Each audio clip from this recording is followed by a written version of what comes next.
हाथी के ऊपर सुंदर एक पालकी में बैठ करके सेठ बनकर के ठाकुर जी आए, सेठानी बनकर के रुक्मणी जी आई।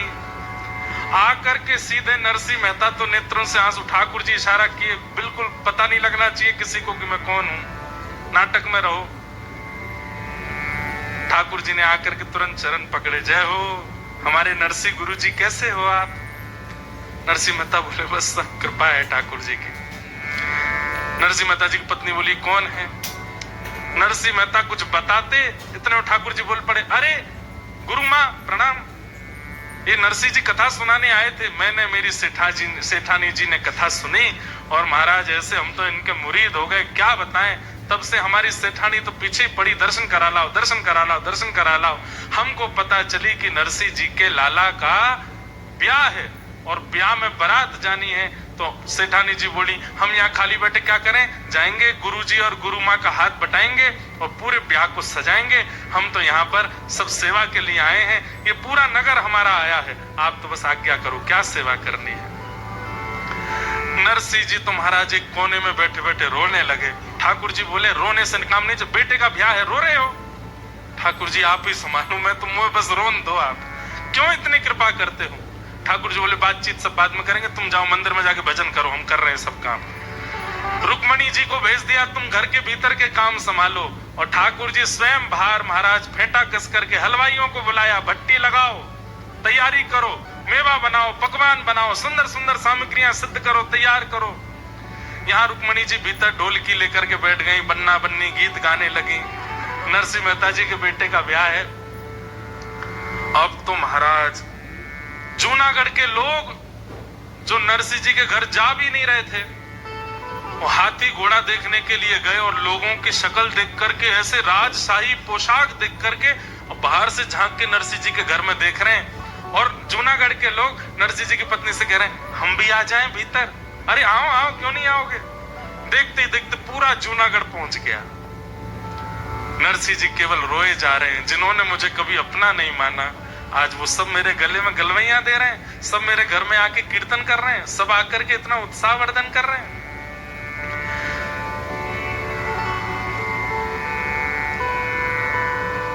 सामलदास,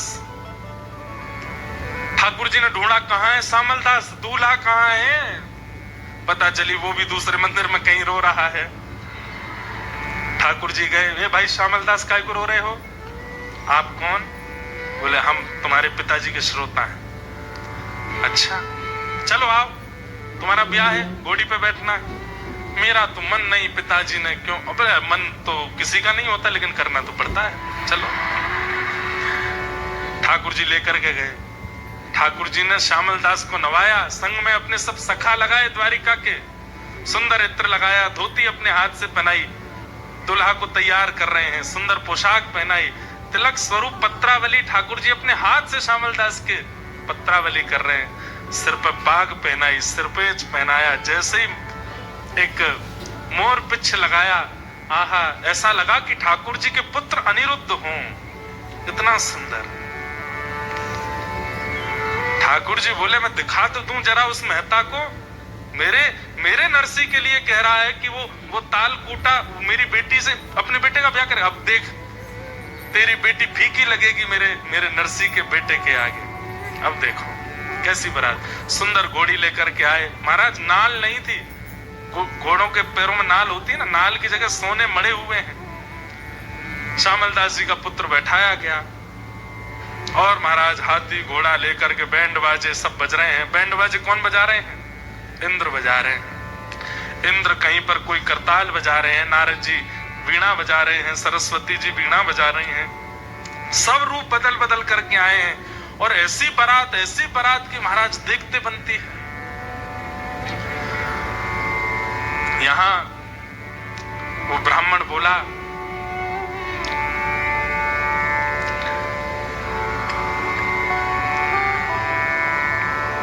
मदन राय मेहता ने अपने कुल पुरोहित जी को बुलाया, दीक्षित जी कल अक्षय तृतीया है और कल बारात आनी है, मुझे दूर दूर तक कोई आश्चर्य तो लग नहीं रहा है कि बारात आने वाली होगी। मेरी तो नाक कटने वाली है, मेरे इतने रिश्तेदार आ रहे हैं, इतने नातेदार आ रहे हैं, इतना बड़ा मैंने मंडप बनवाया, इतने लोगों की भोजन की व्यवस्था की है, इतना सब कुछ किया है, कहीं ऐसा ना हो कि ये नरसिंह मेहता पुरानी टूटी किसी बैलगाड़ी में अपनी बारात लेकर के आ जाए, थोड़ी व्यवस्था संभलवाया हो। मैं कुछ आपको धन द्रव्य दे के भेज रहा हूं, आप जाकर के नरसिंह मेहता से कह दो अच्छी व्यवस्था, अच्छी पोशाक पहन करके आवे, देख तो आओ बारात कैसी। दीक्षित जी बोले ठीक है जाता हूं। ये तो निकले जूनागढ़ की ओर, तब देखे तो थोड़ी दूर जाते ही महाराज वहां तो बैंड बाजे बज रहे हैं, खूब जोर जोर से उछल उछल करके बड़े देव जैसे दिखने वाले, गंधर्व जैसे दिखने वाले लोग नृत्य कर रहे हैं। दीक्षित जी को भी लगा ये तो कोई बड़े धनी मानी की बारात होगी, नरसिंह की कहां होगी। निकलने लगे बीच में से, बोले भैया मुझे चलते चलते 2 घंटा हो गए, ये बारात पूरी नहीं हो रही है, किसकी बारात है? एक से पूछा भाई कौन की बारात है? इतना पूरा रोड घेर करके चल रहे हैं, इतनी जोर जोर से नाच रहे हैं और इतने सुंदर सुंदर सब लग रहे हैं, किसकी बारात है? बोले नरसिंह जी की बारात है। दूसरा बोला नरसिंह जी नहीं, नरसिंह जी के बेटे की बारात है। तो दीक्षित जी एक बार तो सोचे, नरसिंह? बोले हाँ। अच्छा कोई सेठ नरसिंह होगा, उसके बेटे की बारात। अपना नरसिंह तो ऐसा नहीं हो सकता,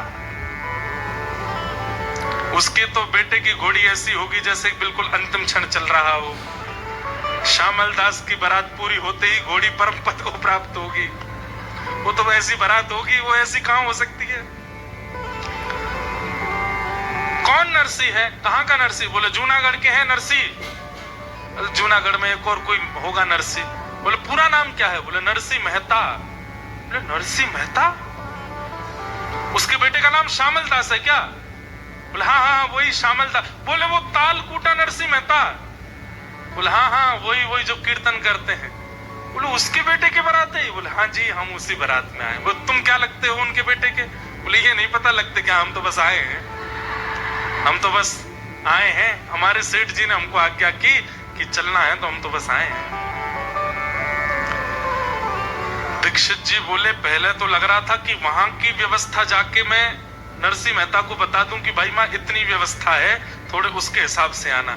अब लगता है उल्टा करना पड़ेगा, ये व्यवस्था उसको बतानी पड़ेगी।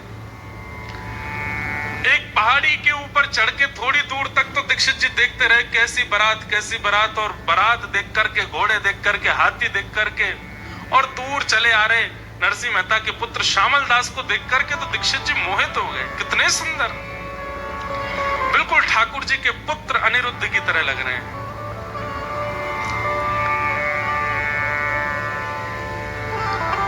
दीक्षित जी दौड़ करके वापस गए। वहां पर मदन राय मेहता बैठा था।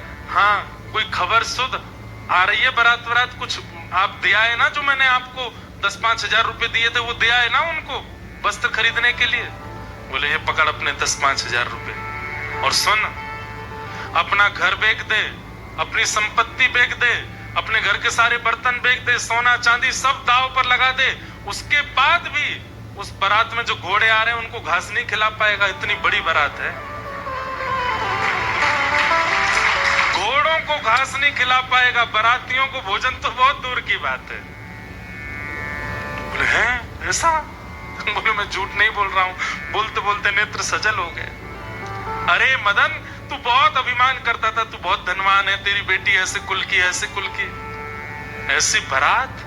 अरे मुझे तो लगता है कौंडन्यपुर कृष्ण भी ऐसी बारात नहीं लेकर के गए होंगे जैसी बारात नरसिंह मेहता के पुत्र की आ रही है। मुझे दिखाइए, मैं देखना चाहता हूं। बोले यहां से नहीं, ऊपर चल, कहीं पहाड़ी पर चढ़ के देख। पहाड़ी पर जाकर के देखा, दूरबीन लेकर के गए, तो ऊपर से देखने लगे। बारातियों के आव भाव देख करके, गले के हार देख करके, घोड़े हाथी आदि इन सबको देख करके, और नरसिंह मेहता जी के पुत्र को देख करके वो मदन राय तो चरणों में गिरा दीक्षित जी के। आपने बड़ी कृपा करी जो मेरी पुत्री का यहाँ विवाह नक्की कर दिया, लेकिन अब दूसरी संशय है। बोले क्या? अब मेरी नाक और कट जाएगी। क्यों? अब मैं बारात को खिलाने पिलाने लगी, इनको तो मैं कुछ नहीं कर पाऊंगा। ये तो इतनी बड़ी बारात है, इसको कैसे करें? तो पहले ऐसा होता था कि एक दिन में विवाह नहीं होता था, बारात आकर के रात में जनवासे में रुकती थी। अब यहाँ कोई एक आध दो लोग होंगे जिनकी ऐसी ब्याह हुए हों कि बारात आज आ गई, फिर 2 दिन तक गांव के बाहर स्कूल में रुकती है, कहीं धर्मशाला में रुकती है, घर के लोग बाग वहीं उनको भोजन प्रसादी पवाते हैं। ऐसा हमारे पिताजी, हमारे पूर्वजों की तो ऐसी बारात हमने सुनी है। आजकल तो ऐसा नहीं होता, एक ही दिन में सब होता है। तो नरसिंह मेहता जी अपने पुत्र की बारात लेकर के पहुंचे। ठाकुर जी ने उस नगर के बड़नगर नाम था, तो बड़नगर के बाहर ही तंबू आदि लगा दिए। पूरी बारात वहीं रुकी, वहीं सबका भोजन प्रसाद पानी सब हो रहा था। तो कहते हैं कि जब बारात आती है तो सबसे पहले ससुर जी, साले साहब, लड़के के, वो सब आते हैं पूछने के लिए कि सब ठीक है, कोई व्यवस्था में दिक्कत तो नहीं। मदन राय मेहता अपने कुल पुरोहित दीक्षित जी को लेके गया, बोले आप चलो मेरे साथ और नरसिंह मेहता जी से थोड़ा बोलो, कैसे करेंगे, हम तो इतनी व्यवस्था तो हमने करी नहीं है। हमने तो जो तंबू पंडाल भी बनाया वो भी 500-600 आदमियों के लिए बनाया, हमको तो लगा नहीं था इतने लोग आएंगे। यहाँ तो ये लाखों की तादाद में आए हैं, अब क्या करें। बोले नरसिंह जी बहुत सरल हैं, तुम चलो, चल करके चरणों में प्रणाम कर देना, सब तुम्हारा मंगल हो जाएगा। तो चलो। अभी वहां पहुंचे, वहां जाकर के बारात जहां रुकी थी वहां जाके पूछने लगे, बोले सेठ जी कहाँ हैं। और वहां सेठ जी, नरसिंह जी को कोई नहीं जानता था, सेठ जी सब ठाकुर जी को ही जानते थे। अच्छा सेठ जी वो सामने वाले तंबू में हैं। मिलते मिलाते सबसे पहुंचे। जैसे ही तंबू के भीतर प्रवेश किया, सुंदर सा सिंहासन, उस पर ठाकुर जी बैठे थे। ठाकुर जी को देख करके मदन राय मेहता बोले अरे ये तो कितने सुंदर है। नरसिंह मेहता कितने, दीक्षित जी बाहर ही रुक गए थे, बोले मैं नहीं जाऊंगा, अभी तक तुम ही प्रणाम करके आओ, टीका मैंने किया, अब आगे काम तुम करो। ये तो भीतर गए चरणों में गिर, सेठ जी आपको मैं प्रणाम करूं, मेरे तो बस आप नरसिंह जी, मुझे लोगों ने बहका दिया था, मुझे पत्र में लिख के भेजा कि आप तो ताल कूटा हो, मुझे क्या पता आप तो धन कूटते हो, आप तो रत्न कूटते हो। मुझे ऐसा पता होता कि आप चांदी सोना खाते हो तो मैं उस हिसाब से व्यवस्था रखता।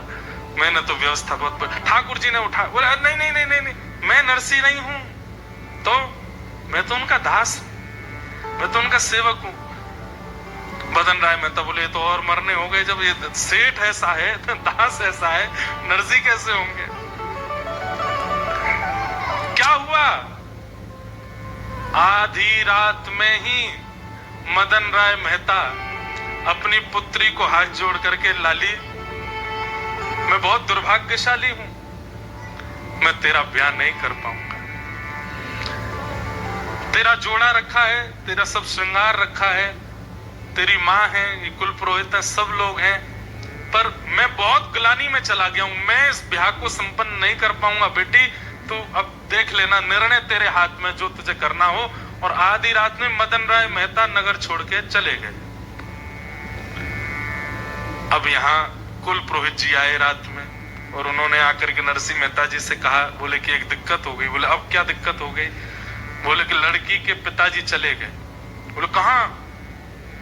बोले नहीं नहीं नहीं, वहां नहीं गए, नगर छोड़ के चले गए। आपकी व्यवस्था बारात देख करके वो तो घबरा गए, हाथ पंप फूल गए उनके। बोले मैं कुछ नहीं कर पाऊंगा, तो चले गए। नरसिंह मेहता जी बोले अच्छा चलो मैं करता हूं कुछ, अब बारात तो आ गई, अब वापस लौटना तो अच्छा नहीं। नरसिंह मेहता गए ठाकुर जी के पास, और जो सबको पता है कि वो सेठ जी है, नरसिंह मेहता को ही पता है कि ये ठाकुर जी। ठाकुर जी बोले कहो नरसिंह क्या बात, सब व्यवस्था तो बढ़िया है ना, बारात वरात सब बढ़िया लगी।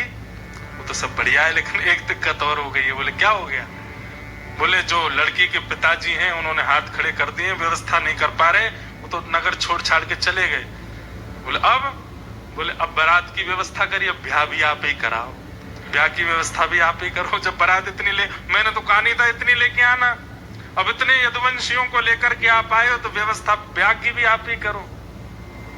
ठाकुर जी बोले ये क्या बात हुई, ये तो बहुत भेद हो जाएगा, हम वर पक्ष के अब वधु पक्ष का भी हम ही करेंगे तो ये उचित नहीं लगता। बोले कुछ तो कीजिए।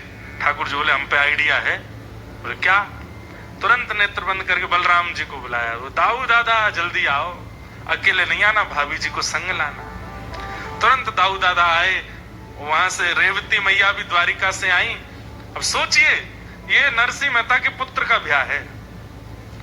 दाऊ दादा आए, कहो कन्हैया कैसे बुलायो। दाऊ दादा एक सौभाग्य आपको देनो है। बोले काय को सौभाग्य? बोले कन्यादान करोगे? बोले कैसो कन्यादान? पूरी बात बताई और बात बता करके कहे कि अब आपको ये सौभाग्य मिलेगा कि श्यामल दास की होने वाली पत्नी उसके आप पिता और माँ के रूप में अब आप विराजो और कन्यादान करो। दाऊ दादा के तो नेत्र सजल है। बोले हाँ लाला, एक भक्त की बहू को कन्यादान हमको करवे को मिलेगा, ये सौभाग्य है। ठाकुर जी बोले कन्यादान ही नहीं करना है, व्यवस्था भी पूरी आपको ही करनी है। साज श्रृंगार मंडप आदि भी सब आपको ही बनाना है। दाऊ दादा विनोद में बोल गए लाला है तो बड़ो चतुर, लड़का वारे लेवे तो वह पक्ष में खुद चलोगे और जहां देनो पड़े वहां हमको खड़ो कर रहे है। ठाकुर जी बोले अच्छी बात है ना, घर ते घर में ही आ जाएगो, एक ही घर में है, खा बुराई है, चलो। और महाराज श्री नरसिंह मेहता जी के पुत्र का विवाह हुआ, जहां वर पक्ष के प्रधान है श्री ठाकुर जी और वधु पक्ष के प्रधान है श्री बलराम जी महाराज। और श्यामल दास का विवाह ठाकुर जी ने कराया। सब देखते रह गए, देखने वाले उस विवाह को भूल नहीं पाए। ऐसा अद्भुत विवाह ठाकुर जी ने वहां पर सिद्ध कराया। विदाई के समय रुक्मणी आदि वैसे ही रो रही हैं जैसे घर की कन्याएं रोती हैं, घर की माताएं रोती हैं। ऐसा विवाह हुआ। पूरे विवाह में एक एक व्यवस्था ठाकुर जी ने और श्री दाऊ दादा ने संभाली और श्यामल दास का विवाह करके लाए। उसकी बहू को लेकर के जूनागढ़ में विराजमान करके और सब द्वारिका को प्रस्थान कर गए। बोलो भक्त वत्सल भगवान की। और सब नरसिंह मेहता से कहते रह गए, बोलो भैया ऐसो यजमान कहां से लाए हो, इतना बढ़िया यजमान कहां से लाए? नरसिंह मेहता बोले क्या बताएं, ये कौन, मैं अपने मन की कैसे बताऊं कि यजमान थे कि ठाकुर जी थे? ये तो साक्षात ठाकुर जी। द्वारिका नो नाथ मारो राजा रण छोड़ छे, इन मन माया लगारी रे। द्वारिका नो नाथ मारो राजा रण छोड़ छे, इन मन माया लगाई रे। इने मन माया लगारी मारा वाला, इन मन माया लगाई मारा वाला।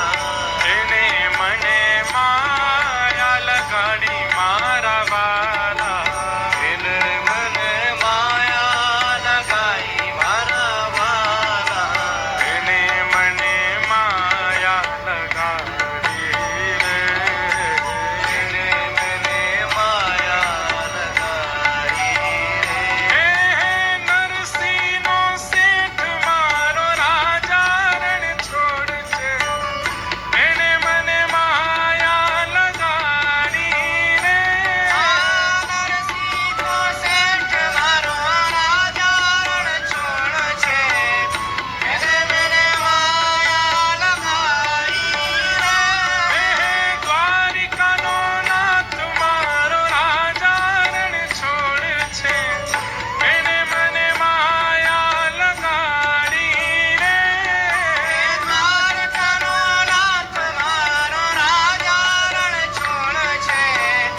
नरसी के पुत्र का विवाह कराने आए नरसी मेहता,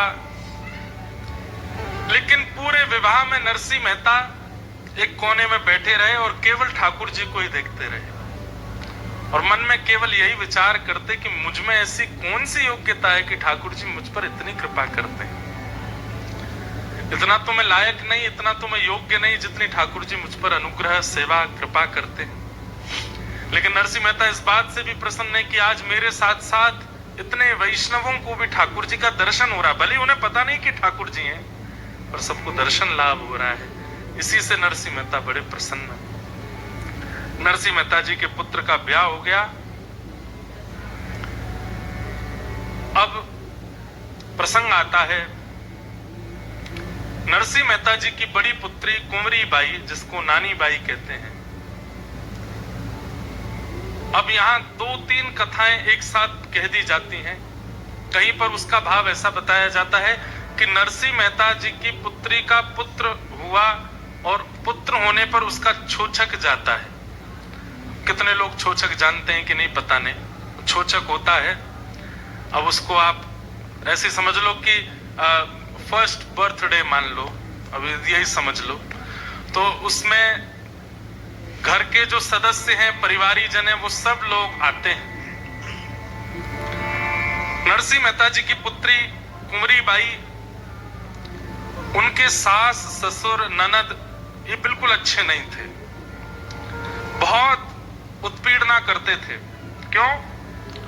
क्योंकि नरसी मेहता जी ने ब्याह तो कर दिया था अपनी पुत्री का, अंजार एक जगह है कच्छ में, वहां ब्याह हुआ था। कच्छ के पास में एक जगह गांधी धाम, वहां हम लगभग हर साल कथा करने जाते हैं। अंजार भी मैं गया हूं दर्शन करने। थोड़ा आगे जाते हैं तो नारायण सरोवर आता है। गुजरात में बहुत अच्छे अच्छे स्थान हैं। तो अंजार में नरसी मेहता जी की पुत्री का ब्याह हुआ। इनके सास, ससुर और ननद अच्छे नहीं थे। वो पूरे दिन इनको कोसते रहते थे, डांटते रहते थे, इनके पीछे पड़े रहते थे। यहां तक तो सब ठीक था, लेकिन नरसी मेहता जी को गाली देते थे, ये बात उससे सहन नहीं होती थी। वो हाथ जोड़ के कहती थी, आपको मुझे जो कहना है कह लीजिए, मुझे जितना सुनाना है बोल दीजिए, पर मेरे पिताजी को कुछ मत कहा कीजिए। लेकिन वे सब लोग तो तालकूटा की बेटी, तालकूटा मतलब मजीरा बजाने वाला, तालकूटा की बेटी ऐसा कह के ही बुलाते थे। अब कुछ भी हो, अपमान तो करते थे, लेकिन पुत्र की पत्नी है इस नाते से जो उसकी क्रियाएं वो भी करते थे। तो पुत्र का पुत्र हुआ है, इसलिए माता पिता थोड़ा उत्सव, छोचक का उत्सव मना रहे थे। और उस उत्सव में सबको निमंत्रण भेजा। तब कुंवरी बाई, नानी बाई ने जाकर के अपने ससुर जी से कहा, मेरे पिताजी को भी निमंत्रण भेज दीजिए, वो भी आ जाएंगे। दूर बैठी बैठी सास हंसने लगी, बोले आएगा तो खाली हाथ ही, लेके तो कुछ आना नहीं उसको बुला करके हमारा अपमान ही होता है, सबके सामने दिखाना, कुछ भी करता नहीं, ऐसा सब बोलने लगी। लेकिन ससुर जी ने सोचा कि ठीक है, सब आ रहे हैं तो वो भी आ जाएंगे, कहीं बात ऐसी ना बन जाए कि बताओ विवाह किया अपने पुत्र का इनकी पुत्री से और नरसी मेहता को बुलाया भी नहीं, ठीक है हम आमंत्रण भेज देते हैं। तो अपने कुल पुरोहित को पत्र लिख करके भेज दिया और कह दिया, जाइए नरसी मेहता जी को निमंत्रण दे आइए, यहाँ छोचक का कार्यक्रम होना है, वो जरूर पधारें। ध्यान से सुनिएगा। कुल पुरोहित जी जैसे पत्र लेकर के बाहर गए तो नानी बाई दौड़ी दौड़ी गई और जाकर के बोली, ये तो संदेश आप ससुर जी का दे देना, मेरा मौखिक संदेश मेरे पिताजी को दे देना, उनसे कह दीजिएगा कि बेटी के घर आ रहे हैं।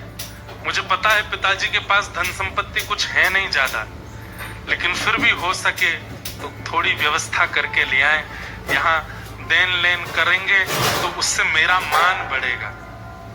आप पिताजी को थोड़ा निवेदन कर देना कि कुछ लेकर के आवें। बस मेरा मान बढ़े ससुराल में, पिताजी का मान बढ़ेगा, मेरा मान बढ़ेगा तो आगे मुझे जीवन जीने में अच्छा लगेगा। आप बस ये निवेदन मेरी तरफ से उनको कर देना। अब यहाँ वो कुल पुरोहित जी नानी बाई का संदेशा लेकर के पहुंचे नरसिंह मेहता के पास। नरसिंह मेहता जी तो करताल बजा रहे थे। वो 16 तो सूरदास जिनके नेत्र ही नहीं है, 16 सूरदास और जो भी नरसिंह मेहता के आगे आ जाते सबको पकड़ लाते, मेरे घर में रहो। अच्छा, घर में अगर कोई यजमान दे गया, अब जब ठाकुर जी आए थे तो ऐसा तो नहीं ठाकुर जी नरसिंह को कुछ नहीं दे के गए होंगे, खूब दे करके गए, पर नरसिंह मेहता का नियम था शाम ढलने से पहले जो दक्षिणा मिली है सब खर्च कर देते थे। और खर्च क्या करते? भंडारा कर देते थे, अगले दिन के लिए नहीं बचा के रखते थे। ऐसा नरसिंह जी का जीवन। ठाकुर जी ने भी इतनी बार बहुत कुछ दिया नरसिंह मेहता जी को, लेकिन सब खर्च कर देते। तो नियम ऐसा रहता था कि जब तक घर में दक्षिणा है तो अन्न सामग्री बनती थी, और जब दक्षिणा खत्म हो जाती थी तो नरसिंह मेहता 16 सूरदास और बाकी के जो 10-5 संत और थे उनके साथ मंजीरा लेके जाते जूनागढ़ में, घर घर बाहर खड़े होकर बजाते, हमें कुछ भिक्षा लेके आते। तो सूखी सामग्री दाल आटा चावल मिल जाता, घर लाके बनाते और प्रेम से सब पाते। ऐसे चलता था जीवन। अब यहाँ वो कुल पुरोहित जी आए निमंत्रण लेकर के। जैसे ही निमंत्रण लेकर के आए तो सब साधु महात्माओं को लगा कहीं भंडारा होने वाला है, भंडारा की चिट्ठी आई है। हमारे वृंदावन में आज भी भंडारा होता तो उसकी चिट्ठी घूमती है महात्माओं के पास, धर्मशालाओं में, संतों के यहाँ, वहां फलानी जगह भंडारा है, सब आ जाना, 10-10 रुपया दक्षिणा मिलेगी।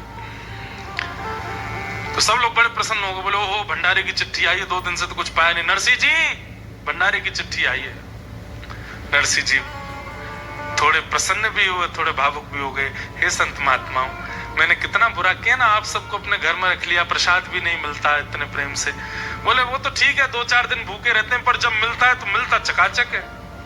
कभी कभी तो तुम्हारे ऐसे यजमान आते हैं नरसिंह जी, लेकिन हमको 2-4 दिन भूखा रहना पड़े तो दिक्कत नहीं, लेकिन आज कोई चिट्ठी आई है भंडारे की। नरसिंह जी बोले दुर्भाग्य से ये भंडारे की चिट्ठी नहीं है, ये मेरी बेटी के ससुराल के कुल पुरोहित है, वहां का कोई संदेश लाए हैं। तो सब संत बेचारे उदास हो गए। कुल पुरोहित जी आए, संदेशा दिया, ओहो प्रसन्न हो गए। मेरी पुत्री के पुत्र का छोचक है, उसमें जाना है। नरसिंह जी बोले संत जनों आनंदित हो जाओ। बोले क्यों? बोले चलेंगे अंजार, वहां बेटी के यहाँ छोचक देख के आएंगे, वहां पाएंगे बढ़िया प्रेम से मालपुआ। बोले बहुत अच्छे। अब यहाँ वो कुल पुरोहित जी आए थे, आकर के वो खड़े हो गए। तो पत्नी ने जाकर नरसिंह जी से कहा बेटी के घर से संदेशा लेके आए हैं, कुछ खान पान तो कराना चाहिए इनको। बोले यहाँ हमारा ठिकाना नहीं, इनको कैसे खिलाएं? तो नरसिंह जी बोले एक ही तरीका है। बोले क्या? मंजीरा उठाओ, चलो जूनागढ़ में घर घर जाके कीर्तन करेंगे, तो जो सामग्री मिलेगी बना खाएंगे। एक करताल उनको भी दे दी पुरोहित जी को। बोले आप भी चलो। पुरोहित जी बोले मुझे क्या करना? बोले आप भी करताल बजाओ। पुरोहित जी बेचारे करताल बजाते चल रहे। नरसिंह मेहता सामग्री लेकर के आए, लेकिन ठाकुर जी के नेत्र सजल हो गए। अरे नरसिंह तेरे लिए मैं बैठा हूं, मुझसे क्यों नहीं कहता एक बार भी? कीर्तन करके कमाना मंजूर है, मुझसे नहीं कहेगा। जो सामग्री नरसिंह मेहता लेकर के आए कीर्तन करके, वो घर में आते इतनी अद्भुत हो गई। नरसिंह मेहता जी की पत्नी ने जब उस सामग्री को सिद्ध किया, इतनी अद्भुत सामग्री बनी, इतनी अद्भुत सामग्री बनी। तो पंडित जी खाने, उनके मन में तो ये आ गया था ये छोचक क्या लेके जाएंगे, मुझे नहीं भोजन करा पा रहे, मुझे करताल लेके घुमा रहे हैं, ये छोचक लेके जाएंगे। लेकिन जैसे वो प्रसाद पाने बैठे, ऐसी अद्भुत अद्भुत सामग्रियां जो नरसिंह जी के घर में बनी भी नहीं थी, वो पंडित जी को थाल में दिख रही थी। पंडित जी बोलते थे कि रोटी लेकर के आओ। नरसिंह मेहता जी की पत्नी लाती रोटी थी, लेकिन थाल में जाते ही वो मालपुआ बन जाती थी, थाल में जाते ही वो रबड़ी बन जाती थी। ऐसी अद्भुत चमत्कार होने लगे। नरसिंह मेहता जी के यहाँ पा करके प्रसाद पाते पाते स्थिति ये हो गई कि पंडित जी के लिए चिकित्सक बुलवाने पड़े। बीमार हो गए, इतना भोजन कर लिया उन्होंने, हालत खराब हो गई।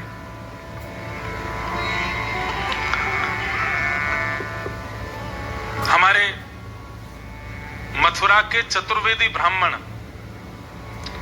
खूब अच्छी एपेटाइट है उन लोगों की, बहुत अच्छा प्रसाद पाते हैं। आप पवाते पवाते थक जाएंगे, वो पाते पाते नहीं थकेंगे। ऐसे अब तो नहीं बचे, पहले थे ऐसे, हमने सुना है खूब। बड़े प्रसंग हैं हमारे मथुरा के चतुर्वेदियों के। एक प्रसंग, यजमान ने कहा 10 गुलाब जामुन पर 100 रुपया दूंगा, कितने खा सकते हो? तो एक चतुर्वेदी का बेटा बोला, आप तो बस रकम बढ़ाते जाना, जितने धरते जाओगे सब खा जाऊंगा। 10 गुलाब जामुन खाए, लेकिन उसने कहा एक शर्त है। बोले क्या? 10 गुलाब जामुन खाने के बाद आधा घंटे के लिए घर जाऊंगा, फिर आ जाऊंगा, फिर खा लूंगा। बोले इतना तो कर ही सकते हो, बस 4 दिन तक खवाते रहना, खा लूंगा मैं। और ये भी कब? भोजन करने के बाद, पेट भर गया उसके बाद। 100 रुपया प्रति गुलाब जामुन जब कर दिया तो 10 गुलाब जामुन खा लिए। 10 गुलाब जामुन के 100 रुपया लेकर के बोले बस अब 10 मिनट रुकिए, मैं अभी आता हूं। घर गए, घर जाकर के 10 मिनट में फिर आगे बोले लाओ दे दो, 20 गुलाब जामुन धरो, लेकिन रकम बढ़ाओ, 200 रुपया करो। तो 200 रुपया के 20 खा लो, 20 खवा दिए। बोले अब 10 मिनट को जा रहा हूँ। 10 मिनट को गया, लौट करके आए, बोले अब रकम बढ़ाओ, 300 कर दो और 30 रख दो। सेठ जी बोले एक सही बताना, मैं तुमको पूरी गड्डी दे दूंगा, ये तुम 10 मिनट के लिए घर क्यों जाते हो? बोले पहले गड्डी दो फिर बताऊंगा। गड्डी दे दी। बोले अब बताओ। तो बोले घर चलो। घर गए तो वो जुड़वा भैया थे। बोले एक बार मैं आता हूं, मैं खा के चला जाता हूं, मैं पचाता रहता हूं, ये दूसरा आ जाता है। उनके नाम थे बट्टन छुट्टन, दोनों के। एक हमारे साथ रहते हैं उनमें से। नैरोबी भी आए, ये नहीं बताऊंगा कौन से, अपने आप ढूंढ लेना, इनमें से कोई से भी हो सकते हैं। तो ऐसे हमारे मथुरा के ब्राह्मण देवता हैं, एक से एक अद्भुत। ब्रजवासियों को प्रसाद पवाओ। अब हम लोग तो बाहर घूम घूम के बिगड़ गए, असली ठेठ ब्रजवासी, उसको प्रसाद पवाओ, इतना आनंद आएगा आपको, खवाते जाओ, खाता रहेगा, बस उसको अद्भुत दक्षिणा देनी पड़ेगी। एक चतुर्वेदी जी, उन्होंने ब्राह्मण किसी यजमान के यहाँ प्रसाद पाया, अद्भुत प्रसाद पाया। प्रसाद पाते पाते स्थिति हो गई कि वो पाते पाते वहीं लुढ़क गए। यजमान आए, बोले पधार गए क्या? बोले पधारे नहीं है, लेकिन चिकित्सक को बुलाइए, अब हमसे उठा नहीं जा रहा है, इतना खा लिया है। तो चिकित्सक आया, चिकित्सक ने आकर के एक चूरन बनाया, और चूरन में शहद वहद मिला करके या कुछ भी मिला करके, और शहद तो नहीं, चूरन में थोड़ा नमक मिर्च आदि कुछ मिला करके चूरन बना के दिया उनको। बोले लीजिए ये चूरन पी लीजिए, जितना खाया होगा सब पच जाएगा। तो चतुर्वेदी जी बोले अरे चिकित्सक, इतनी जगह होती तो 2 गुलाब जामुन और नहीं खा लेता मैं? तेरे या चूरन चटनी को क्यों खाऊंगा? इतनी जगह होती तो मैं 2 गुलाब जामुन और खाता हूं। इतनी भी जगह नहीं है। तो महाराज ऐसा प्रसाद पवाया नरसिंह मेहता ने कि निमंत्रण लेकर के आए जो ब्राह्मण देवता थे वो वहीं पस्त हो गए। फिर नरसिंह मेहता जी ने उनकी चिकित्सा की। पस्त क्यों हुए? ठाकुर जी ने उनको, वो नरसिंह मेहता के लिए गलत सोच रहे थे ना, इसलिए ठाकुर जी ने उनको ऐसा कर दिया। वो तो महाराज उठ करके फिर जैसे तैसे ठीक भये। बोले नरसिंह जी आ जाना, छोचक में पहुंच जाना। बोले हाँ ठीक है। ये वापस गए, वहां जाकर के उन्होंने बताया, बोले नरसिंह जी ने तो ऐसा प्रसाद पवाया, मैं क्या बताऊं, अद्भुत आनंद आ गया। बोले अभी देखते हैं, आने दो। नरसिंह मेहता जी बोले भैया बेटी के यहाँ जाना है, कैसे जाएं? अंजार बहुत दूर है, जूनागढ़ एक तरफ और कच्छ। जूनागढ़ आता है सौराष्ट्र में, है? सौराष्ट्र में आता है ना जूनागढ़, सोमनाथ, द्वारिका, और अंजार कच्छ कैसे जाएं? पैदल जाएंगे तो छोचक का समय निकल जाएगा। तभी नगर में घूमे करताल लेकर के, तो कोई भी सामग्री लेकर के, तो बोले सामग्री नहीं चाहिए, कोई बैलगाड़ी हो तो हमें दे दीजिए, 10-5 दिन के लिए किराए पे हम ले जाएं। तब एक व्यक्ति इनको मिला, उसने कहा देखो मेरे बैल तो हो गए बूढ़े और बैलगाड़ी खड़ी खड़ी हो गई है जर्जर, इससे काम चल जाए तो आप ले जाओ। नरसिंह मेहता जी बोले हमें बस दे दो, हम तो बस चले जाएं। बड़े बूढ़े बैल, बिल्कुल ऐसा मतलब कि यमराज संगी चल रहे थे उनके, कि बस कब अंतिम श्वास लें हम इनको लेके जाएं। और बैलगाड़ी ऐसी कि महाराज चर्र मर्र करती हुई वो चले। नरसिंह मेहता जी बोले परिवार के साथ जाना चाहिए छोचक में। सारे सूरदास बैठा है, 16 सूरदास बैठ गए अपने कमंडो मंडल लेकर के, सब सामग्री लेकर के, और बच्चे 10, 15, 20 संत उनको भी बैठा दे। अब बैलगाड़ी में ज्यादा से ज्यादा 5 लोगों की जगह, उसमें 16 सूरदास और 10 महात्मा और चढ़ गए। बैलों की तो आंख बाहर आ गई, बोले कि अब हो गए कल्याण हमारे। फिर उसके बाद नरसिंह मेहता और चढ़ गए उस पर। आहा, धीरे धीरे चलने लगे बैल। थोड़ी दूर ही गए थे, जूनागढ़ से ज्यादा 1 किलोमीटर बाहर निकले थे। इतने में ही महाराज चारों चक्के चक चक करके टूट टाट गए। बेचारे सूरदास सब नीचे गिर गए, किसी की कोहनी फूट गई, किसी का सिर फूट गया, किसी के कहीं लग गई, सब गिर गए। नरसिंह मेहता भी गिर गए। नरसिंह जी बोले क्या करें, कैसे करें, ये तो बड़ी दिक्कत हो गई। बैलों के जीप बाहर निकल आई, एक तो पधारी गया, एक ही जीवित बच्चा बस। नरसिंह बोले अब क्या करेंगे। इतने में ही ठाकुर जी लकड़हार बनकर के आ गए। एक लकड़ी की सामग्री को सिद्ध करने वाला, सिर पर धाटा बांध करके और हाथ में महाराज सामग्री लेकर के, ऊंची धोती पहन करके। अब हर बार ठाकुर जी आते हैं, नरसिंह जी को पता चल जाता है कि ठाकुर जी, बाकियों को नहीं पता चलता। और ठाकुर जी आते ही नरसिंह जी को सौगंध देते, किसी को नहीं बताना कि मैं आया हूं। जैसे ही ठाकुर जी आए तो नरसिंह जी रोने लगे। नरसिंह जी कष्ट आने पर नहीं रोते, ठाकुर जी के आने पर रोते हैं कि ये मेरे कष्ट को संभाल ले, खुद कष्ट क्यों लेते हैं। सब सूरदास नरसिंह जी को शांत करने, आप रो मत, बैलगाड़ी ठीक हो जाए। बोले मैं बैलगाड़ी के लिए नहीं रो रहा हूं, मेरे कष्ट के कारण किसी और को कष्ट होता है इसलिए रो रहा हूं। इतने में ठाकुर जी आ गए। ठाकुर जी आकर के बोले अरे भैया क्या हो गया, आप लोग सब दुखी लग रहे हैं। तो संतों ने बताया, बोले हमारी बैलगाड़ी टूट गई, हमको अंजार जाना है। ठाकुर जी बोले ये तो मेरा काम ही है, टूटे हुए जीवन को, टूटे हुए सामग्रियों को सिद्ध करना। लाओ अभी ठीक करता हूं। तुरंत ठाकुर जी ने ठोक पीट करके पूरी बैलगाड़ी बिल्कुल नई कर दी। और ठोक पीट के नई क्या करी, उन्होंने पूरी बैलगाड़ी स्पर्श करी, वो हो ही गई नई। लेकिन बोले हमको दक्षिणा में एक चीज चाहिए। संत जन बोले हम पे कुछ नहीं है भैया, कमंडल है, चाहो तो इनको ले जाओ।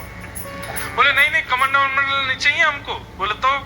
बोले हमको भी अंजार तक जाना है, आप अगर हमको भी इसमें बैठा लो तो बड़ी कृपा। सूरदास बोले हम तो एक दूसरे के ऊपर चढ़ के बैठे, तुम कहां बैठोगे। बोले हम अपनी जगह बना लेंगे और हम एक और आपको बढ़िया एक उपहार दे देंगे। बोले क्या आपको बैलगाड़ी नहीं चलानी, हम खुद चलाएंगे। बोले हमारे बैल भी मरने वाले हैं, बोले इनको भी मैं एक औषधि दे दूंगा, ये भी ठीक हो जाएंगे। बोले दे दो। एक औषधि जैसी निकाली, बैलों को चटाई। वो औषधि क्या थी, अमृत था वो तो। ठाकुर जी ने जैसी जीभ से स्पर्श करा, बैल तो बिल्कुल युवा हो गए, उनके कोठे निकल के आ गए, बड़े बड़े पैर हो गए और महाराज वे सबरे रम्मान लगे। ठाकुर जी इतने में ही लेकर के बैठे हैं, हाथ में चाबुक और बैलगाड़ी चला रहे हैं। तीन के सारथी बने हैं ठाकुर जी। द्वापर में अर्जुन के सारथी बने हैं और कलयुग में 2 लोगों के सारथी बने हैं और दोनों ही गुजरात के हैं, एक रामदास बोढ़ाना और दूसरे नरसिंह मेहता। इन दोनों के सारथी ठाकुर जी थे। ठाकुर जी ने तो एक बार चाबुक मारी, इतने में तो अंजार पहुंच गए। उन्होंने अपने करताल वरताल ढूंढ के कीर्तन शुरू किया ही था, इतने में ठाकुर जी बोले आ गए हो अंजार। बोले हमने तो सुना था अंजार कच्छ में है। बोले तो हाँ आ गए, कच्छ ही आ गए हम। बोले बड़ी जल्दी आ गए। बोले अब ये तो आ गए, अब आप लोग अपने अपने काम को जाओ, हम अपने घर जा रहे हैं। ठाकुर जी वहां से अंतर ध्यान हो गए। नरसिंह मेहता फिर रोने लगे, जय हो नाथ, बड़ी आपकी कृपा। हे नाथ तेरी अपार माया, आप कितनी कृपा करते हो नाथ। तो सुनी ही अदालत तुम्हारी, कृपा की न होती जो आदत तुम्हारी। ठाकुर जी की आदत है, जैसे हर किसी की आदत होती है ना, हॉबी होती है, ठाकुर जी की आदत क्या है? कृपा करना। ये उनकी आदत है, सब पे करते हैं। बस उसका कोई विशेष अधिकारी बन जाता है ना, तो उस पर कुछ ज्यादा कर देते हैं। कृपा सब पे करते हैं। नरसिंह मेहता जी को जैसे अंजार पहुंचे तो कुल पुरोहित जी मिल गए और आ गए आप? बोले हाँ जी भैया बढ़िया आ गए। छोछक लेके आए हो? बोले हाँ लेके आए। बोले क्या लाए हो? बोले माथे पे लगाने वाला गोपी चंदन, गले में पहनने वाली कंठी माला, इससे बढ़िया क्या है छोछक। और सबको जपने के लिए माला भी लेके आए। जितने लोग हमारी पुत्री के पुत्र के छोचक में आए सबको चंदन लगाएंगे, गले में कंठी माला पहनाएंगे, नाम जपने के लिए माला देंगे, इसी से जीवन उद्धार होगा। इससे बढ़िया छोचक कोई हो सकता है? नरसिंह मेहता जी को नगर के बाहर एक फूटी सी धर्मशाला में रहने के लिए व्यवस्था दे दी। यहां पुत्री को पता चला तो पुत्री पहले ही गुपचुप तरीके से अपने पिता से मिलने गई। नरसिंह मेहता जी को जाकर के हृदय से लगा लिया, पिताजी आप आ गए? हाँ पिताजी, मैं जानती हूं आपका स्वभाव कैसा है, आप बिल्कुल अपने पास धन संपत्ति नहीं रखते, लेकिन मैं मानती हूं कि शायद मेरा मान बढ़ाने के लिए आप कुछ तो लाए होंगे। हाँ बेटी लाया हूं ना। क्या लाए हैं? तो तेरे सास के लिए, ससुर के लिए, देवर के लिए, ननद के लिए, संबंधियों सबके लिए चंदन लाया हूं, सबके लिए कंठी माला लाया हूं। अरे ये कंठी गले में रहेगी, चंदन सिर पर रहेगा, प्राण निकलेंगे सीधे वैकुंठ जाएंगे। और जपने के लिए माला लाया हूं बेटी। ये जीवन में इतने सारी संपत्ति लेकर के, खेल खिलौना लेकर के क्या करेंगे? इससे बढ़िया छोचक हो सकता है? पुत्री रोने लगे। आप अच्छे हैं पिताजी, पर समाज अच्छा नहीं है। वो कैसे समझेंगे आपकी इस भावना को? आप अपनी भक्ति भाव से सब कर रहे हैं, पर समाज संसार में कुछ ऐसा भी करना पड़ता है जहां दिखावा जिसको कहते हैं, उसके लिए पिताजी कुछ कर। मुझे था कि आप कोई व्यवस्था करके लाएंगे, इससे तो आप ना आते तो अच्छा था। मैं 4 बात सुन लेती कि तेरा पिता निमंत्रण के बाद भी नहीं आया, मुझे चलता, लेकिन अब आप आकर के भी कुछ नहीं करके जाएंगे तो मेरे को बहुत सुनना पड़ेगा। मुझे ये लोग मारने ना लगे पिताजी, मुझे अपने मार पिटाई आदि इनकी कोई चिंता नहीं, पर भरे सभा में कहीं आपका अपमान ना करें। आप चंदन लगाते घूमेंगे, गले में कंठी पहनाएंगे, या आपका अपमान निश्चित करेंगे पिताजी। नरसिंह मेहता जी बोले, अभी हमने एक प्रसंग सुनाया नहीं है, नानी बाई का जब ब्याह हुआ था तब भी ठाकुर जी आए थे और आकर के सब दहेज दिया था। तो नानी बाई को नरसिंह मेहता बोले, नानी एक बात बता, अपना विवाह याद है तुझे? बोले हाँ। मेरी सामर्थ्य थी इतना अच्छा विवाह करने की? बोले नहीं। कैसे हो गया? सांवरिया सेठ की कृपा। तेरे भाई सामलदास, उसकी बारात देखी थी? पूरे विश्व में दिखावे के लिए ऐसी बारात नहीं निकली होगी, मेरी सामर्थ्य थी। बोले नहीं। किसने किया? द्वारिकाधीश। वो तो आपके यजमान आए थे, कोई यजमान नहीं था। हर बार ठाकुर जी ही आते हैं यजमान बन करके। तेरे विवाह में सब कुछ करने के लिए ठाकुर जी आए। अरे वो तेरे भाई बन करके आए थे, तेरे रिश्तेदार बन के आए थे, तुझे उन पर भरोसा नहीं है? मैं चंदन लाया हूं, मैं तुलसी कंठी माला लाया हूं, इन सब से समाज में क्या? अरे तू ठाकुर जी पे भरोसा रख, वो सब करेंगे, उन पे विश्वास रख।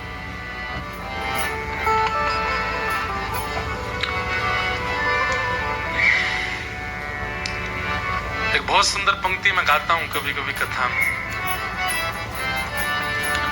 जिसको तेरा भरोसा, जिसको तेरा सहारा, जिसको तेरा भरोसा, जिसको तेरा सहारा, जिसको तेरा भरोसा, जिसको तेरा सहारा, जिसको तेरा भरोसा,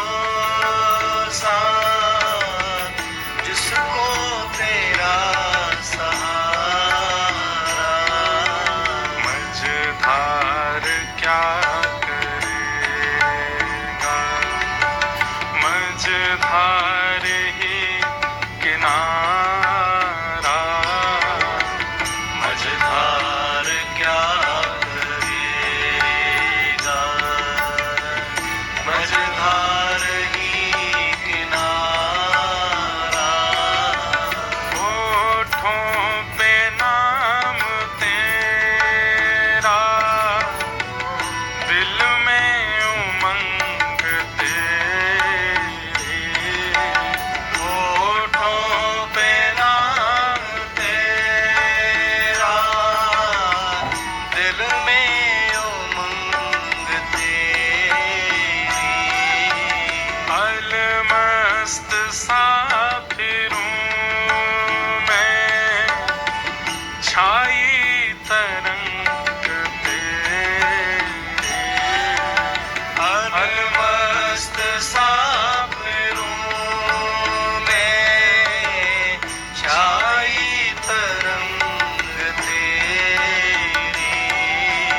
रोशन है काली रात, आकर तेरा उजाला। रोशन है काली रातें, पाकर तेरा उजाला। जिसको तेरा भरोसा, जिसको तेरा सहारा, जिसको तेरा भरोसा, जिसको तेरा सहारा। लाली अपने भाई पे भरोसा कर, ठाकुर जी सब मंगल करेंगे। तू निश्चिंत होकर के जा, अपने पुत्र के उत्सव को मना, मैं आऊंगा। पुत्री चली गई वापस, और यहाँ घर के लोगों को पता चला कि नरसिंह मेहता आ गए हैं। तो नरसिंह मेहता जी के पास एक सेविका को भेजा कि जाओ उनकी सेवा करना, और लिख करके भिजवा दिया, ये सामान छोचक में लेकर के आना। क्या क्या सामान लिखवा दिए? बोले हमारे घर में गणेश जी हैं, उनके लिए 1.25 लाख रुपया, उनके सोने की सामग्री। हमारे घर में नारायण भगवान हैं, उनके 1.25 लाख रुपया दक्षिणा, उनकी सोने की सामग्री। हमारे घर में अम्बे मैया भी हैं, उनकी 1.25 लाख दक्षिणा, उनकी सोने की सामग्री। हमारे घर में इतनी गैया हैं, उनके गले के लिए सोने के आभूषण, पैरों के लिए सोने के पाजेब, उनके सींगों के लिए सोने के सींग। हमारे घर में इतने घोड़े हैं, उनके लिए ये, उनके लिए वो, सबके लिए लिखवा दिया।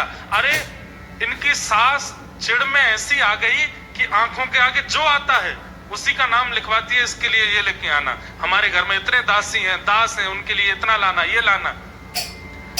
पंडित जी लिखते लिखते हार गए, बोले कि भैया इतनी संपत्ति तो कुबेर ही ला सकता है।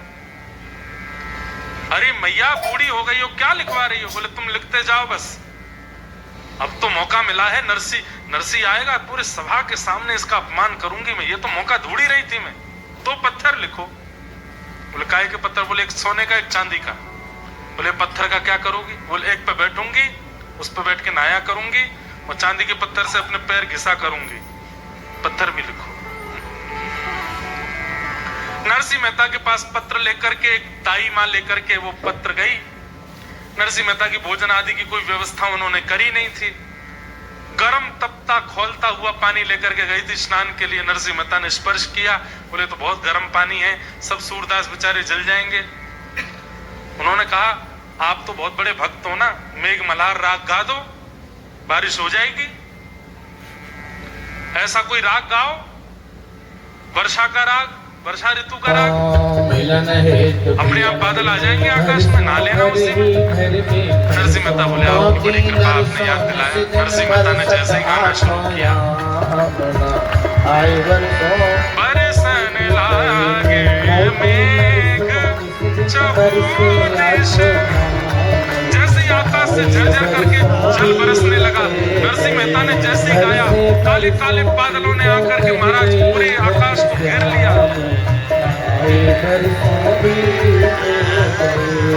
नरसिंह मेहता सब सूरदासों को, संतों को लेकर गए, बोले यही है। क्या है? शॉवर चल रहा है, नहा लीजिए। सबको नवाया धुआया, आनंद हुआ। लेकिन यहाँ को नहा धो करके सब तिलक स्वरूप है, इतनी वर्षा हुई, इतनी वर्षा हुई, इतनी वर्षा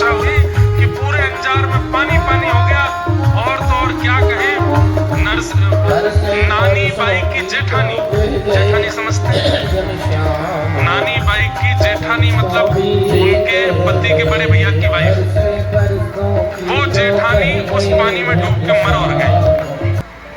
इतनी वर्षा हुई। अब तो हाहाकार मच गया और इसका भी आरोप लगा दिया नरसिंह मेहता के ऊपर, ये पामपट आया है हमारे नगर में इसलिए इतनी वर्षा हो गई। हमारे यहाँ छोचक मंगल कार्य था और ये देखो अपशकुन हो गया, हमारे घर में एक की मृत्यु हो गई। नरसिंह मेहता ने ठाकुर जी को प्रणाम किया, उनकी जेठानी के सामने बैठ के एक पद गाया। एक पद गाते ही वो तो जीवित होकर खड़ी हो गई। नरसिंह मेहता जी के इस भाव को सब बोले जादूगर है, जादू करना जानता है। अपना प्रभाव जमाने के लिए पहले उसके प्राण ले लिए, फिर उसके प्राण दे दिए। लोग क्या समझे कि ये भक्ति का प्रभाव है। जितनी सामग्री लेकर के पत्र में लिख करके आई थी, सब सामग्रियों को पढ़ने के लिए वहां पुरोहित जी खड़े हुए। बोले नरसिंह जी इतनी सामग्रियां लिख करके भेजी गई है, मैं पढ़ के सुना दूं? बोले पढ़ के मत सुनाइए। बोले तो क्या करें? आप तो बस हमारे ठाकुर जी का स्मरण करके रख दीजिए, सब सामग्री की व्यवस्था हो जाएगी।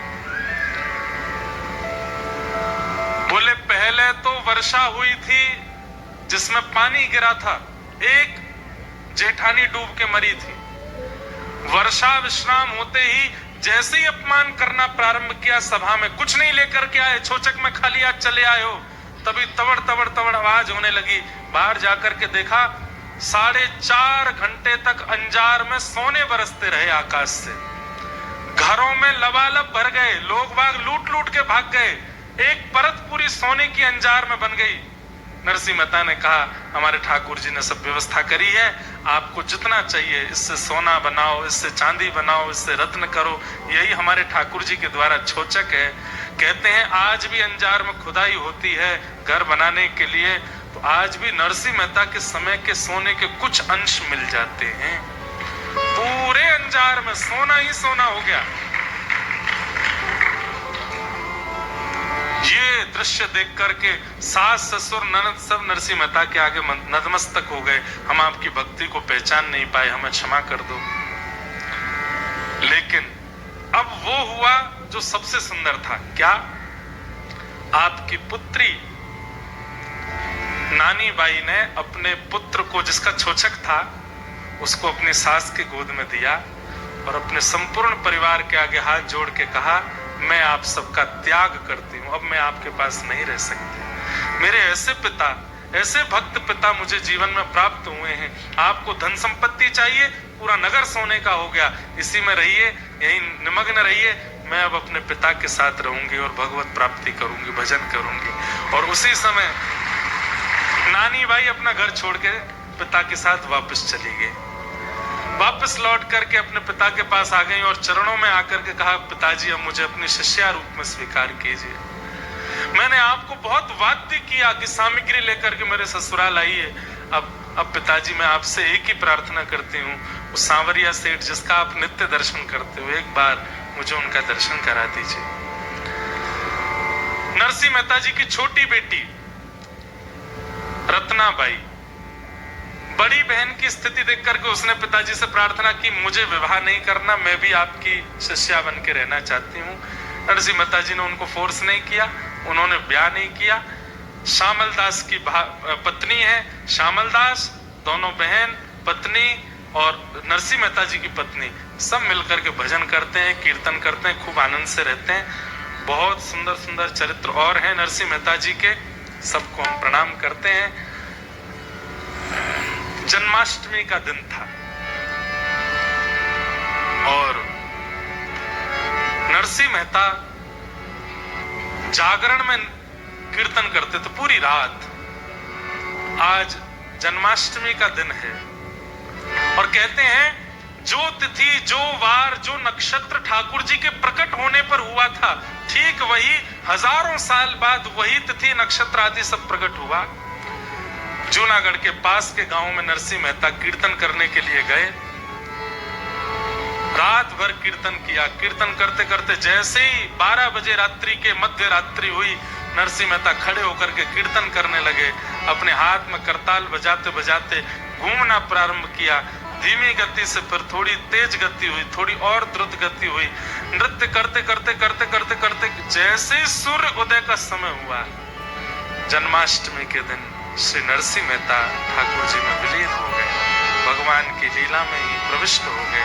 ऐसे श्री नरसिंह मेहता जी को हम बार बार प्रणाम करते हैं, ऐसे नरसिंह मेहता जी को बार बार वंदन करते हैं, जिन्होंने इस धराधाम पर आकर के अपनी भक्ति के प्रचार, भक्ति के प्रभाव से ना जाने कितने लोगों का उद्धार किया। नारायण नु नाम न लेता, वारे तेने तजिए रे,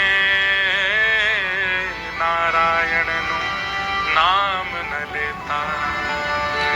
मनसा वाचा कर्म करीने, लक्ष्मी वरने भजिए रे,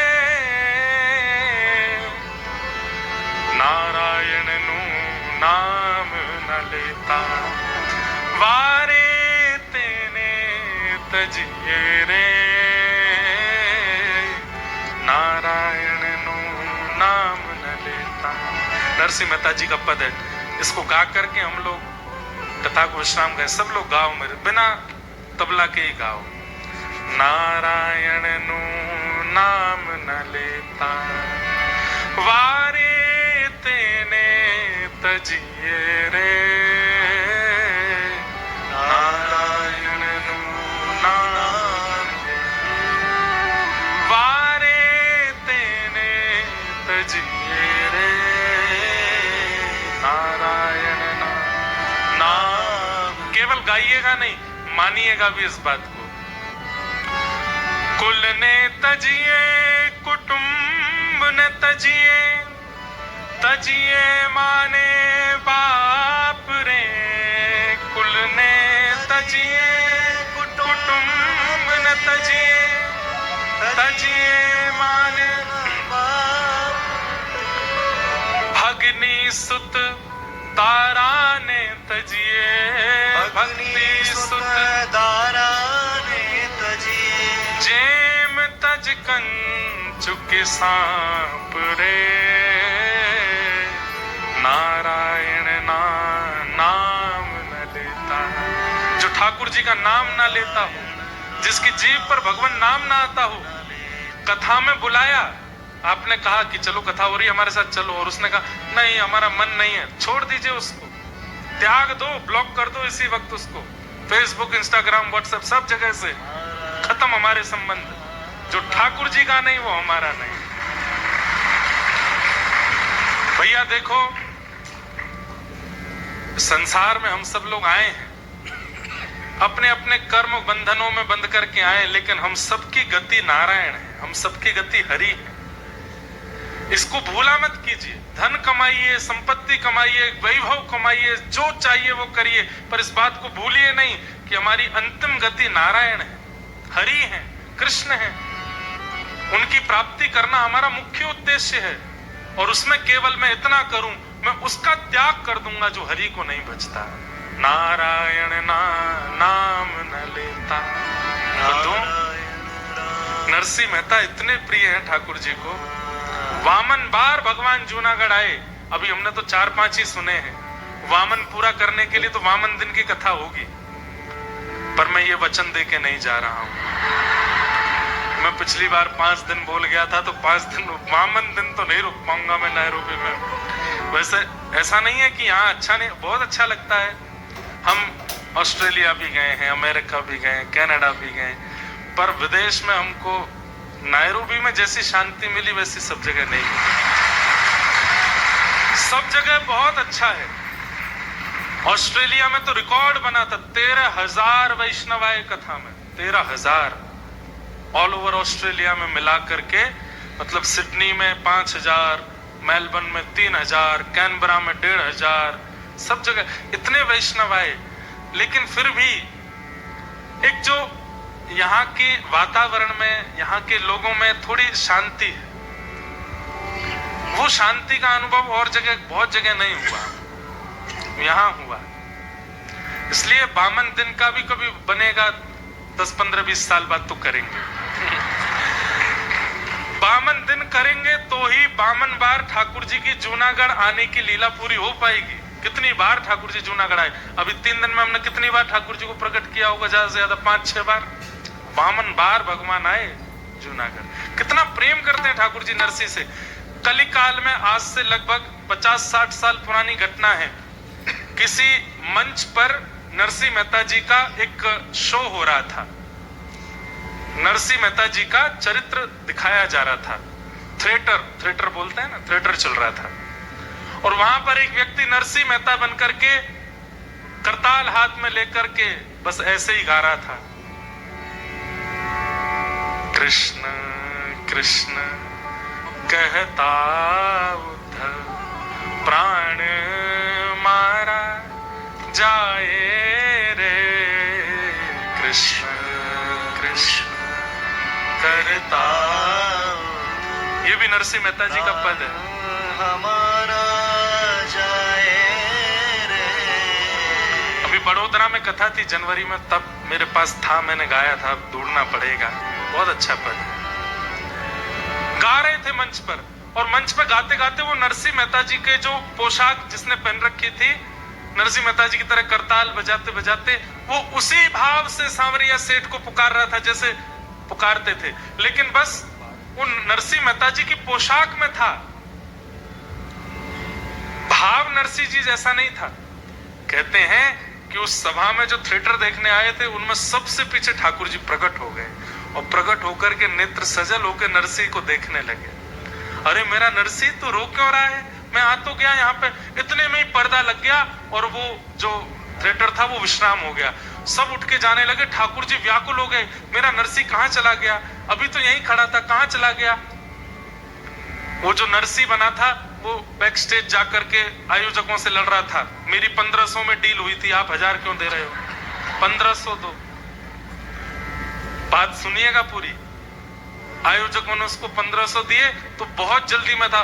उसकी पत्नी ने कहा था जल्दी आना, तो कपड़े भी चेंज नहीं किए, नरसी मेहता की पोशाक में ही घर जा रहा था।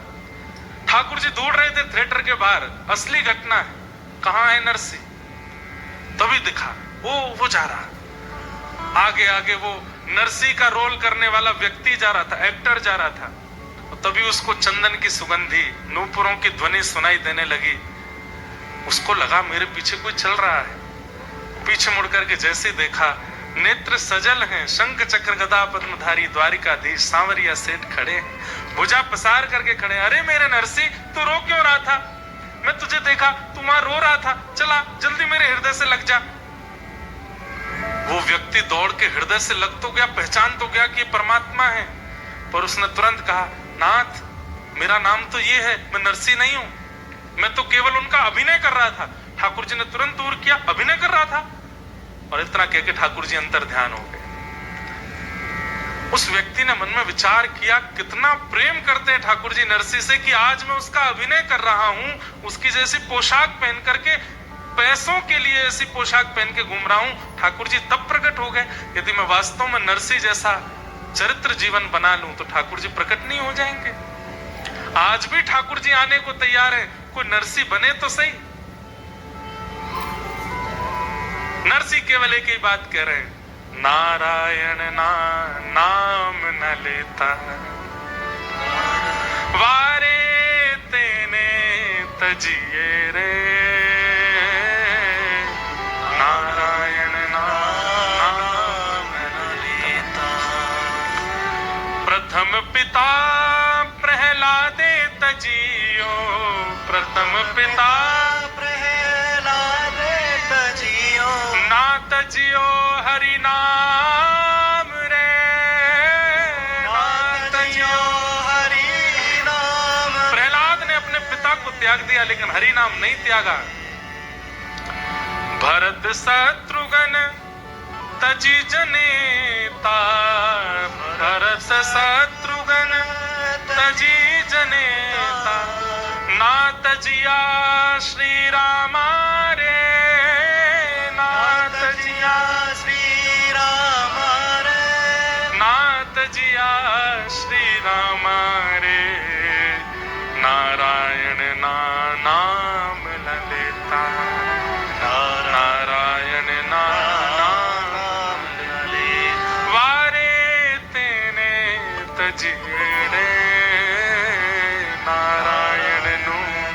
प्राण ललिता।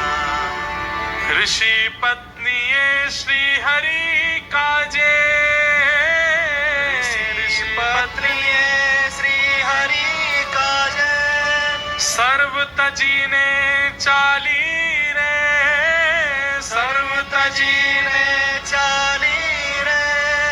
बड़े नरसैयो वृंदावन मां, बड़े नरसैयो वृंदावन मां, मोहन साथे माली रे, मोहन साथे माली रे। ऋषि पत्नियां, मथुरा की ऋषियों की पत्नियां, ऋषि रोकते रहे लेकिन छोड़ करके चली गईं, क्योंकि वन में श्री कृष्ण भूखे बैठे हैं। उनको पवाने के लिए वृंदावन आकर के ठाकुर जी ने उनको अपनी गोपांगनाओं में शामिल किया। अरे भैया, सबके त्याग की बात नहीं कही जा रही है, बस उसका त्याग करो जो हरि का नहीं है। चाहे उससे आपके लाख काम बन रहे हों, लेकिन वो हरि का नहीं है तो वो हमारा नहीं हो सकता। बस नरसिंह मेहता की इस बात को मान करके हम लोग नरसिंह जी को प्रणाम करते हैं, और प्रणाम करते हुए नरसिंह जी के चरणों में बस यही प्रार्थना करते हैं कि आप कृपा करें, पुनः आप जैसी भक्ति हमारे चित्त में आए। आपके लिए 52 बार ठाकुर जी आए, हमारे लिए एक बार ही आ जाएं, एक बार ही हम पर कृपा कर दें। ऐसे नरसिंह जी को बार बार प्रणाम करते हैं। बोलो भक्तराज श्री नरसिंह मेहता की जय, सांवरिया से की जय, द्वारिकाधीश की जय, राधा गिरधर लाल की जय। आज नरसिंह जी के इस पावन चरित्र को यथासंभव हम विराम देते हैं। प्यारे राधा गिरधर लाल पधारे हैं, होली उत्सव होना है, और नरसिंह जी के भाव के बाद मन में तो ऐसा है कि नरसिंह जी का जो प्रेम है वो चित्त में ऐसा रंग छोड़ रहा है, उसके बाद कुछ और रंग की इच्छा जैसी है नहीं। रंग तो नहीं, फूल उछाले जाएंगे, उनमें भी हो सकता है रंग हो भी, आई डोंट नो।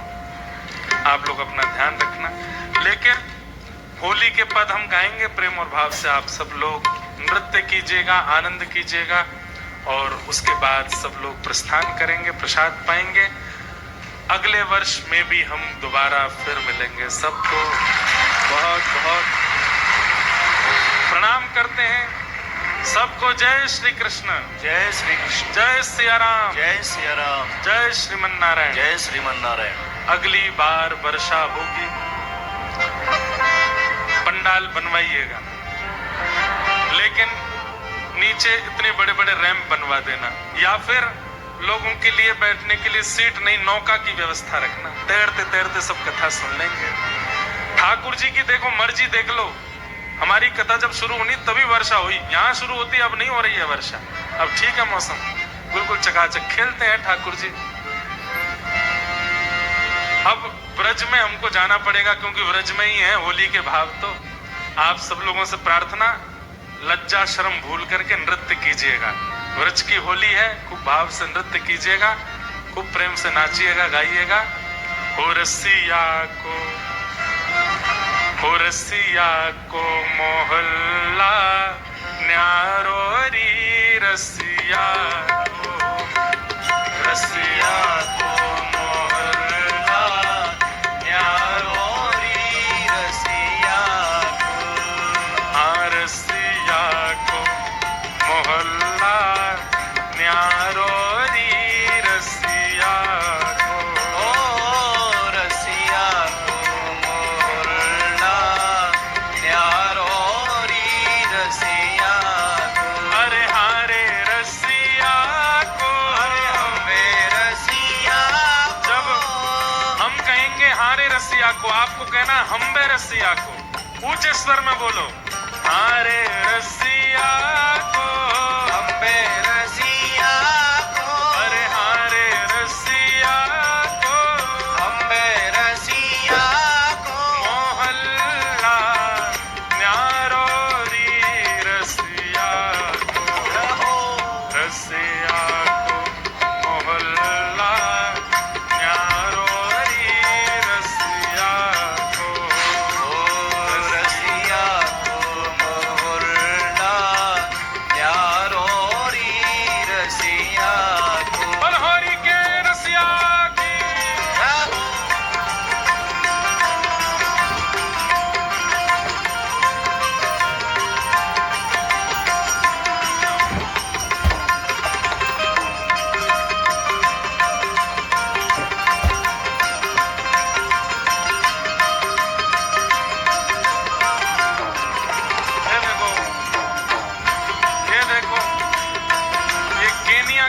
पिचकारी है,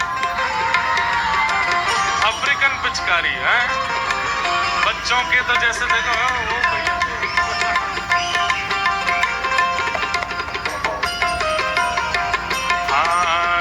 ऊंचे पे नंदगाम बसत है, ऊंचे पे नंदगांव बसत है। अरे हाँ हमारे रसिया, हमारे रसिया, हमारे रसिया, अरे हो हमारे रसिया। ऊंचे पे नंदगाम बसत है, ऊंचे पे नंदगांव बसत जहाँ है। आड़ो है वंशी वारो, यहाँ ठाड़ो है बंशी वारो नाना। एक बात सुनो, हमारी ब्रज की पिचकारी ज्यादा से ज्यादा आंख पे लगेगी, नाक पे लगेगी, ये पिचकारी तो उड़ा ही देगी आपको। वाह, जहाँ आड़ो है वंशी वारो, यहाँ ठाड़ो है बंशी वारो। हे रसिया को मोहल्ला यारो रे, रसिया को रसिया का मोहल्ला यारो रे रसिया का। हे रसिया को मोहल्ला यारो रे, रसिया को रसिया का मोहल्ला यारो रे रसिया का। होली है, हो हो हो हो होली है। हे नंदराम के कुंवर कन्हैया बरसाने की छोरी है, रसिया को मोहल्ला यारो रे, रसिया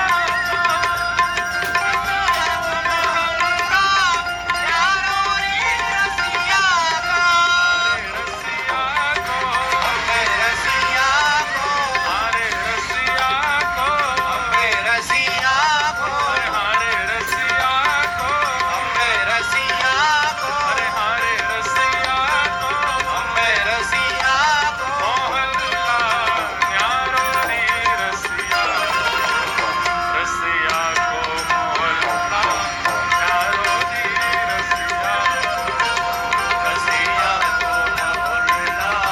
न्यारो रे रसिया, बलहोरी के रसिया की।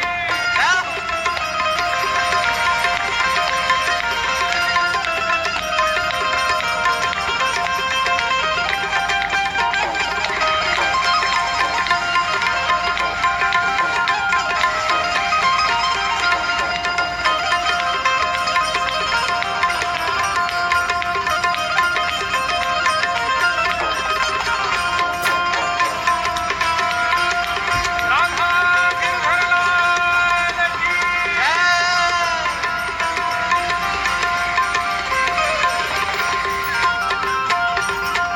बरसाने आकी भई रे सगाई, बरसाने आकी भई रे सगाई। बरसाने आकी भई रे सगाई, बरसाने आकी भई रे सगाई। अरे हमारे रसिया, अरे हो हमारे रसिया, हमारे रसिया, अरे हो हमारे रसिया। बरसाने आकी भई रे सगाई, बरसाने आकी भई रे सगाई। ये तो श्याम को है घरवारो, ये तो श्याम को है घरवारो ये तो नाना। राधा जू को घरवारो, राधा जू को घरवारो। हे रसिया को। देखो, एक मिनट रुको सब लोग, एक मिनट रुकिए, दोनों भुजा उठाओ। ये नैरोबी वाली होली नहीं खेलो, ब्रज वाले बनो, ब्रज वाले। और भुजा उठा के ऐसे अंगूठा करो, और ये एक आगे एक पीछे, हाँ ऐसे नाचते हमारे ब्रज में। हारे रसिया को